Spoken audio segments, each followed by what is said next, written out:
जहां एक तरफ हमास और इजराइल का युद्ध चल रहा है, वहीं दूसरी तरफ खबर निकल के आ रही है कि भारत की हुई अंतर्राष्ट्रीय स्तर पर कूटनीतिक जीत। जय हिंद साथियों, स्वागत है आप सभी का पीएस स्टडी यूट्यूब चैनल पर। कैसे हैं आप सभी साथी? उम्मीद करती हूँ कि आप सभी साथी बहुत ही अच्छे होंगे। साथियों, जैसा कि आप सभी ने देखा कि एक तरफ इजराइल और हमास का युद्ध चल रहा है, वहीं दूसरी तरफ एक खबर निकल के आती है कि भारत की अंतर्राष्ट्रीय स्तर पर कूटनीतिक जीत हुई है। क्या है सारा मामला, विस्तार से बात करेंगे। वीडियो में एंड तक बने रहना, ध्यान से वीडियो को दे सुनना।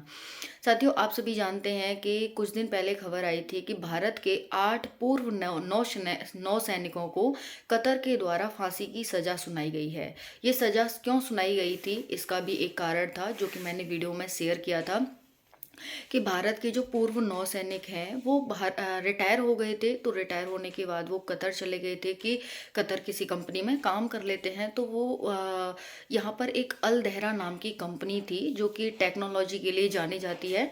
यहाँ पर सबमरीन वगैरह बनाई जाती थी, तो उसी में ये काम करने लग गए।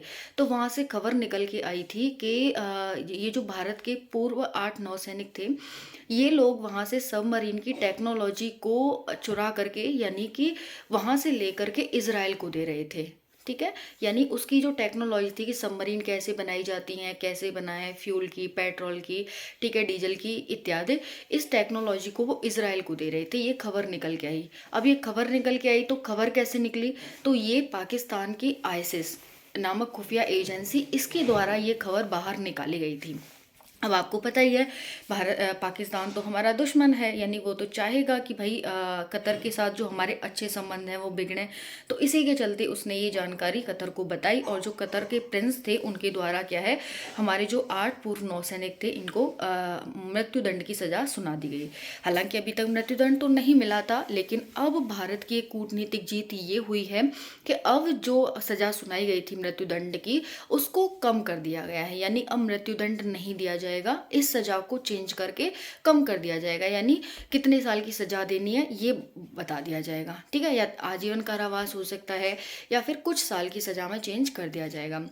अब ये क्या हुआ है? ये मोदी जी की कूटनीतिक चाल की वजह से हुआ है, क्योंकि मोदी जी चाहते हैं कि भाई हमारे भारतीयों को किसी को भी कुछ हानि ना पहुंचे, और भारत अपनी कूटनीतिक के माध्यम से, यानी ऐसी चाल जिसके माध्यम से वो अपना काम बनाने में सिद्ध होता है। यही वजह है कि आज भारत अंतर्राष्ट्रीय स्तर पर बहुत ज़्यादा मजबूत हो गया है। ठीक है, तो यही है कि भारत ने अमेरिका से बात की, क्योंकि अमेरिका और कतर के अच्छे संबंध हैं। अब आप कहेंगे कि इजराइल तो अमेरिका का राइट हैंड कहा जाता है, तो यानी अमेरिका का इजराइल के साथ भी अच्छा संबंध है और कतर के साथ भी अच्छा संबंध है। जी हाँ साथियों, आप सभी जानते हैं कि जितने भी ये आतंकी संगठन हैं, हमास हो गया, या फिर तालिबान हो गया, हिजबुल्ला हो गया, जितने भी आतंकी संगठन हैं उनके साथ अमेरिका टॉक करता है, वो कतर में ही करके करता है, कतर की राजधानी दोहा में। ठीक है, यहीं पर करता है। तो भाई यानी ये एक अंतर्राष्ट्रीय स्तर पर आतंकवादी के जो साथ जो भी मीटिंग होती है वो उसका हब बना हुआ है। जी हाँ साथियों, अब देखो, भारत के अमेरिका के साथ भी संबंध है, कतर के साथ भी संबंध है। तो अब इसमें क्या बड़ी बात थी कि भाई अगर भारत के नौसैनिक इसराइल कतर की टेक्नोलॉजी को इसराइल दे रहे थे, क्योंकि उसके तो अच्छे संबंध है इसराइल से, अमेरिका से, तो फिर ऐसी क्या दिक्कत हो गई? साथियों देखिए, टेक्नोलॉजी आप सभी ने सुना होगा कि टेक्नोलॉजी देना मतलब चुराना। एक मतलब इस तरह से पेश किया, जो पाकिस्तान है उसने इस तरह से पेश किया कि मतलब वो एक बहुत बड़ा मुद्दा बन गया।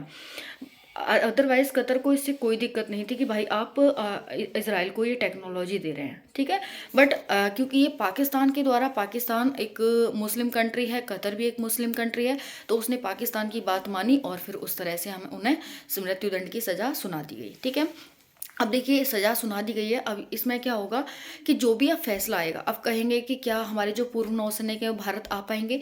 जी हाँ साथियों, बिल्कुल आ पाएंगे। देखिए 8 दिसंबर, इस दिसंबर को नहीं, आगे आने वाले 18 दिसंबर को, 8 बोल दिया मैंने, 18 दिसंबर को क्या है कि ईद है। और ईद वाले दिन क्या होता है, ये जो मुस्लिम देश हैं यानी वहाँ के प्रिंस हैं कतर के, वो फैसला सुनाएंगे। क्योंकि वो लोग क्या करते हैं, इनका कुछ होता है कि भाई ये मृत्युदंड की सज़ा को माफ़ कर देते हैं। तो उसी दिन दिन, ईद वाले दिन ही ये फैसला लेंगे कि भाई इन्हें भारत भेजना है या फिर वहीं पर रखना है। क्योंकि 2014 में भारत और कतर के बीच एक समझौता हुआ था, एक ट्रीटी हुई थी कि अगर भारत के कोई भी व्यक्ति कतर में पाया जाता है और वहाँ सज़ा सुनाई जाती है तो उसे भारत की जेल में भेजा जाएगा, और अगर कतर का कोई व्यक्ति भारत में पाया जाता है और उसे सज़ा सुनाई जाती है तो वो यहाँ से कतर भेजा जाएगा। ठीक है, तो ये जो है वो वहाँ हो सकता है कि प्रिजन एक्सचेंज कर दिया जाए, जो जेल है वो एक्सचेंज कर दी जाए और भारत में आ जाए, और जो भारत की सरकार जैसा चाहे फिर उन्हें वो उस तरह से ट्रीट कर सकती है।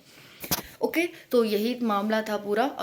ये तो इसे भारत की कूटनीतिक जीत के रूप में लिया जा रहा है। बाकी यही है कि सबमरीन वगैरह की टेक्नोलॉजी चुराने के उसमें इन्हें दिया गया था, और बाकी यही है। आपका कोई विचार हो कमेंट सेशन में बताना। बाकी भारतीय नौसैनिक हैं, वो जल्दी ही कोई इस पर आता है विचार, कोई भी निर्णय आता है तो मैं आपको ज़रूर इन्फॉर्म करूँगी। बाकी आपकी कोई राय हो तो आप कमेंट सेशन में ज़रूर देना। Thank you so much. जय हिंद।